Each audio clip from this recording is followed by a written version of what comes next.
L'islamisme a de nouveau frappé la France aujourd'hui avec un nouvel attentat, un nouvel acte terroriste commis une fois de plus dans l'enceinte d'un lycée. Souvenez-vous de Samuel Paty, un professeur qui avait été tué par un réfugié, avec beaucoup de guillemets tchétchènes. Eh bien, l'histoire se répète aujourd'hui, malheureusement, avec un enseignant qui a été tué au cri de Allah Akbar, un autre qui a été poignardé, grièvement blessé, d'autres personnes qui ont aussi été blessées dans ce drame. Et les images sont abominables. Certaines vidéos que j'ai pu voir ont été supprimées. En tout cas, de toute manière, je ne vais pas chercher à vous les passer puisque bien il y a des coups de couteau qui sont portés. Donc, je ne vais pas vous passer ça. Vous avez quelques extraits qu'on voit ici là dans cette couverture de souche. On a aussi des images sous un autre angle, enfin d'un autre moment de l'acte terroriste. Bref, c'est absolument atroce. Des professeurs qui sont pris pour cible, tués par un islamiste, c'est tout simplement ignoble. Et malheureusement, eh bien, il fallait peut-être s'y attendre parce que, souvenez-vous, il y a quelques jours, le fondateur du Hamas avait appelé tous les musulmans du monde à un jour de colère aujourd'hui même, ce vendredi 13 octobre. Alors, est-ce que c'est cet appel-là qui a été entendu spécifiquement par ce terroriste islamiste? Je ne sais pas. Est-ce que c'est autre chose? Après, honnêtement, est-ce qu'ils ont besoin d'un appel spécifique pour commettre ce genre de crime? Pas certain. En tout cas, cet acte a été commis par un jeune d'origine tchétchène, fiché S pour radicalisation islamique, et qui était sous surveillance très rapproché de la DGSI, qui écoutait régulièrement ces conversations. Il était sous surveillance vraiment très forte. La DGSI qui, a priori, l'a même contrôlé hier parce qu'il présentait vraisemblablement un caractère de dangerosité très élevé. Alors la question qui nous vient immédiatement en tête, c'est mais qu'est-ce qu'il foutait encore sur le territoire, ce type-là, alors que fiché pour radicalisation, considéré si dangereux par la DGSI, les renseignements de l'intérieur, qu'ils vont jusqu'à le contrôler pour s'assurer qu'il ne fait pas de folie. Que fait-il encore sur le territoire? Pourquoi n'a-t-il pas été expulsé depuis longtemps? Comment est-ce possible qu'il ait perpétré ce crime atroce? Regardez ces scènes qu'on croirait tout droit sorties d'un pays en guerre avec les élèves qui sont sous les tables. Vraiment une situation absolument abominable. Et cet événement atroce, eh bien, il est évidemment dû à l'islamisme. Je ne vais pas minorer ce fait-là, bien entendu. On n'est pas des gauchistes, on va dire les choses.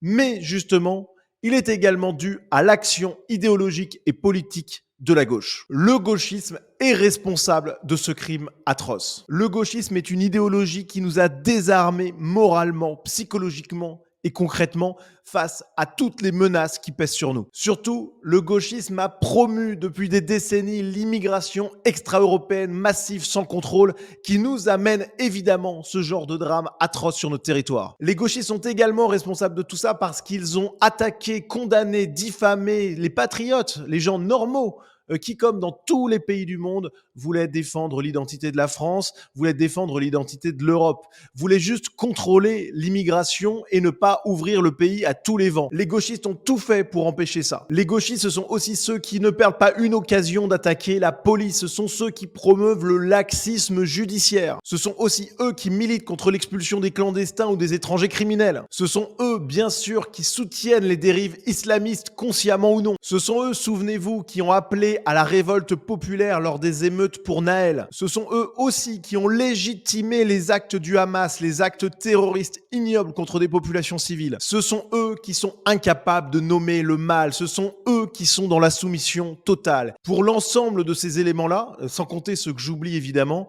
le gauchisme est responsable de cet acte terroriste. Mais pas seulement de celui-là, de tous ceux qui l'ont précédé et de tous ceux qui malheureusement suivront. Lutter contre l'islamisme, reprendre le contrôle de nos frontières, expulser massivement ceux qui n'ont rien à faire sur notre territoire, tout ça c'est évidemment à faire en priorité, mais il ne faut pas oublier ce rôle idéologique énorme du gauchisme. Et c'est d'autant plus vrai dans ce cas précis qu'il semble bien que la gauche a commis un acte inqualifiable, irréparable. Si l'information est confirmée, mais de toute manière, même si c'est pas confirmé, ça vous donne un bon cas d'espèce, un bon cas d'école de la chose. La famille du terroriste d'Arras aurait vraisemblablement dû être expulsée depuis plusieurs années. C'était en 2014 et tout était prêt. Il y avait un avion qui était affrété près de Rennes, spécialement pour l'expulsion. Mais évidemment, les gauchistes ne l'entendaient pas de cette oreille. Et on a l'ensemble de ces associations de merde qui ont tout fait pour empêcher l'expulsion de cette famille et donc du terroriste. On a eu le MRAP, la CIMAD, on a eu le Parti communiste français qui a fait un communiqué, qui a milité contre cette expulsion. Et ils ont obtenu gain de cause des gauchistes.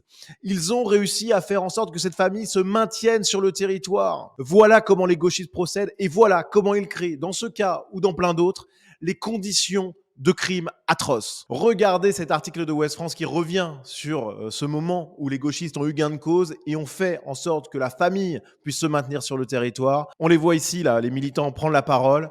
C'est complètement fou de voir le pouvoir de nuisance du gauchisme et cette incapacité à voir le réel, à voir le concret, à voir les conséquences évidentes pour tout le monde avec un brin de jugeote. Je veux dire, des islamistes radicaux, des gens fanatisés. Comment imaginer que ça donne autre chose à la fin? Surtout quand le gauchisme a tout fait ces dernières années pour être le plus complaisant possible face à l'islamisme. Évidemment que le cocktail est dégueulasse. Quand vous vous battez d'un côté pour que les pires raclures de la planète restent en France et qu'en plus vous faites monter la sauce islamiste, mais comment s'étonner de l'acte d'Arras ensuite?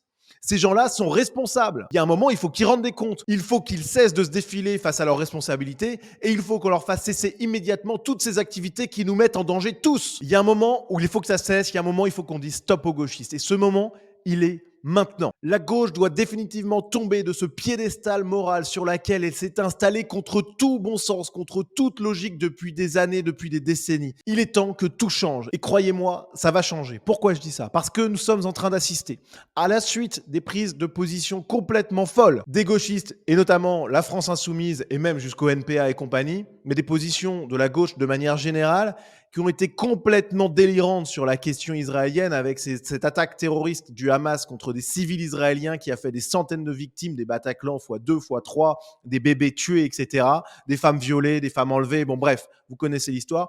Eh bien, c'est le moment où la gauche a définitivement tombé le masque et où son visage de destructeur de notre civilisation a été révélé au plus grand nombre.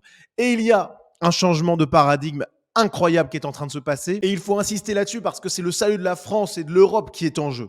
Et regardez ce qui se passe aujourd'hui à l'Assemblée nationale avec par exemple les députés Rassemblement national qui admonestent les députés France Insoumise. C'est un retournement de situation total. Leur conduite quant à l'opération terroriste du Hamas en Israël, eh bien, a permis de révéler au monde entier à quel point les gauchistes sont des salauds et ils sont en train de perdre tout crédit. Donc on a pu avoir Caroline Parmentier qui les a admonestés. On a Marine Le Pen qui à 2 reprises les a sévèrement repris et sévèrement taclés pour montrer à quel point c'était des salauds et qu'ils n'avaient plus aucune leçon de morale à donner à quiconque. Et c'est comme ça qu'il faut faire. Il faut absolument maintenir une pression maximale sur les gauchistes. C'est ce que j'écrivais dans ce tweet.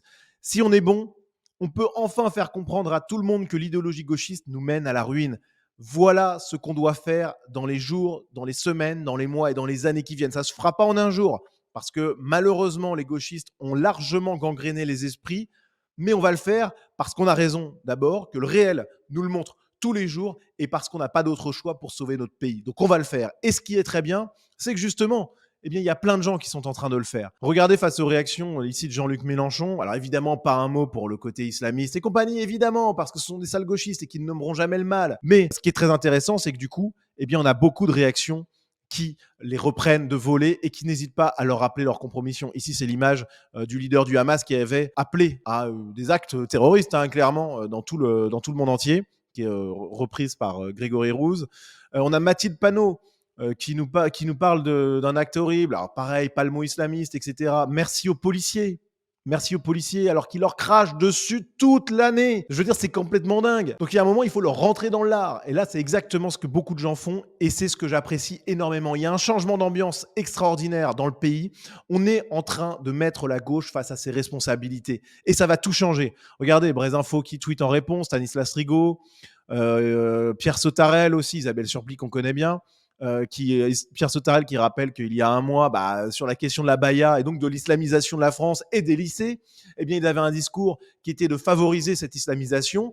Quand ensuite, il y a un terroriste islamiste qui rentre dans un lycée pour chercher un professeur ou que sais-je, pour le tuer, qu'est-ce que c'est cette polémique sur la baya si ce n'est une légitimation à la marge, mais une légitimation quand même de cette islamisation générale et une désignation de ceux qui luttent contre l'islamisation comme des ennemis.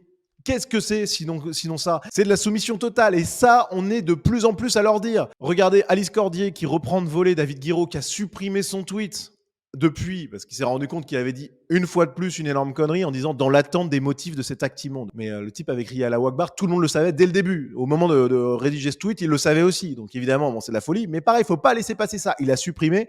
Eh bien, on poste le tweet et on montre à quel point c'est un salaud ou alors un débile mental. Ouais, peut-être un mélange des deux d'ailleurs.